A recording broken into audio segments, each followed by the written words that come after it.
Major, what a service. What were some of your main takeaways from today's ceremony? First of all, when we lay to rest and memorialize an American president, we're reminding ourselves of the process by which that person became president. A national campaign that transfixed the country, and the country made a decision to elect whomever it was to occupy the office of the presidency. And even if that, as in the case of Jimmy Carter's presidency, is riddled by political turmoil, external events that sometimes appeared overwhelming, and that president isn't reelected, upon their death, we reevaluate not only the life that they led before the presidency, during the presidency, and afterwards, but what that presidency meant in the moment to our country. And the reflections now on the Jimmy Carter presidency got quite a bit of notice in the eulogies today, saying, yes, there were external events, inflation, an oil embargo, a hostage crisis, but there are also accomplishments, things that maybe were not as well appreciated then, but live with us today. Jason Carter, the president's grandson, said he was an early millennial because he influenced policy dealing with technology, meaning he helped create the cable industry, which led to streaming services, which led to cell phones. He deregulated the airlines, which led to low-cost travel, which we all take for granted now. He created the modern shipping economy, where Amazon and everything else is basically built into our daily lives because he deregulated trains and trucking in our country. So those things live with us now because of Jimmy Carter's presidency. I guarantee you, having read the history of that presidency and being old enough to remember it in my high school years, got almost no notice at the time. Almost none, maybe a teeny bit. So when we reappraise presidents at times like this, we sort of go back and say, hey, what actually happened? And is there something we missed or something that we should think about slightly differently? That happened with George Herbert Walker Bush. It happened with Gerald Ford.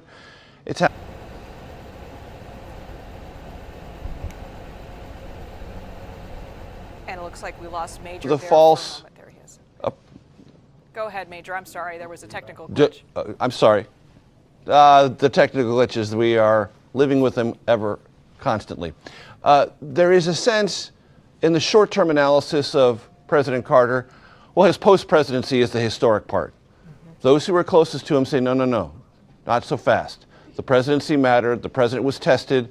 The president had lots of political ups and downs, more downs than ups, but it still mattered. And the fundamentals he brought to that office, honesty, I will never tell you a lie, integrity, not doing backroom deals, even with his own party, congressional Democrats, which got him a lot of hostility within his own party, putting aside an intra-party challenge from Ted Kennedy for the nomination in 1980. All things very difficult to balance, all things very difficult to juggle. He had a significant and relevant presidency. That's also been part of the conversation, not just today, but for the last 2 weeks. So many poignant moments of the service today, Major.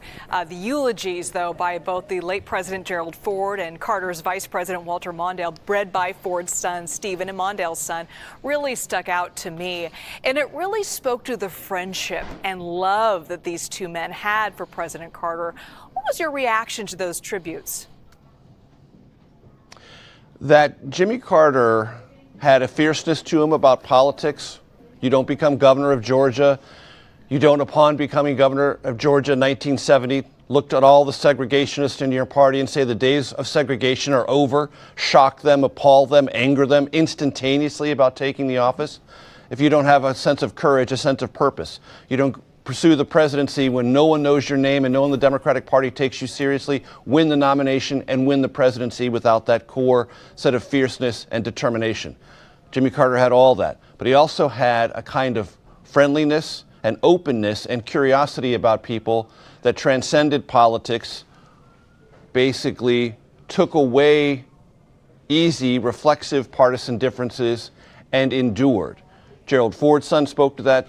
Walter Mondale's son spoke to that. And many people who have known Carter, either as president or in his post-presidency, said that he was more genuine than even they would have expected, and more approachable, more relatable than they would have expected. Not a person of grandeur. He wasn't in the office of the presidency, and he wasn't after the presidency. And that's something that people found not only enticing, but enduring, and built long, sustaining bonds, which not everyone does in politics. I can tell you that for certain. Yes, definitely. And Major, I want to lean into something you brought up earlier in this conversation, because so much of Carter's legacy really revolves around his life after he was in the White House. He left Washington with a low approval rating. But looking at our current political climate, do you think history will perhaps look at his legacy as president differently? I think it will. It always takes time. It takes a long time. And look, Jimmy Carter, twice in his presidency, once in 1978 and again in 1980, had an approval rating of 26%. That's a terribly low number. So in the fierceness of the time in which he was president, the American people turned away from him. His presidency sometimes looked and felt very small, as if he was overwhelmed by events. There were articles written at the time about the ungovernability of America, and how difficult things like inflation and interest rates and an oil embargo and the hostage crisis just made everyone feel as if things simply could not be brought into any semblance of order. That all flowed toward the Carter presidency and was held against the Carter presidency very strongly.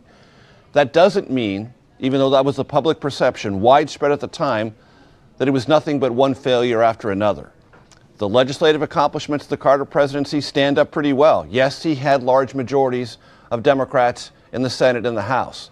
But remember, a lot of those were Southern Democrats who were not necessarily in every way comfortable with Jimmy Carter. They thought in some respects he was too progressive, too liberal, and didn't always align with him. So that was a difficulty.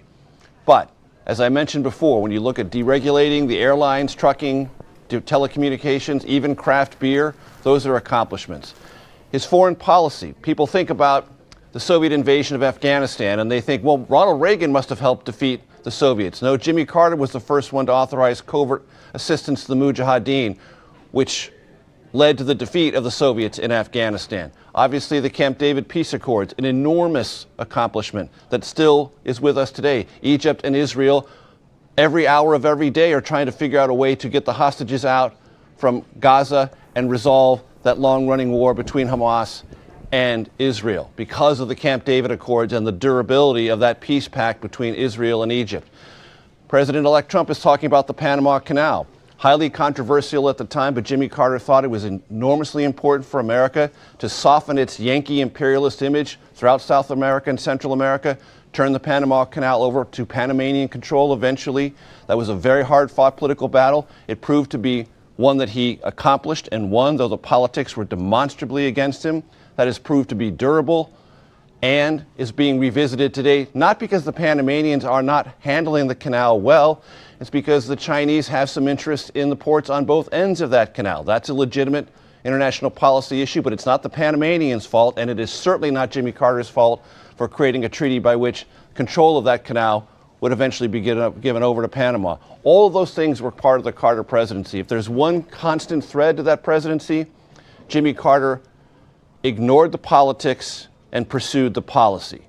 Even when his closest advisors, including his wife Rosalind, said, "Don't take this political risk now, save it for later," Jimmy Carter's response as president always was, "There might not be a later in which I can accomplish what I can accomplish now.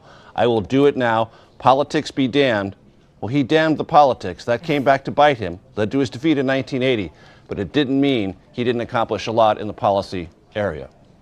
Jimmy Carter was a remarkable person, a remarkable president. He leaves quite the legacy. Major Garrett, thank you so much for taking the time with us, sir. Thank you so much for your insight.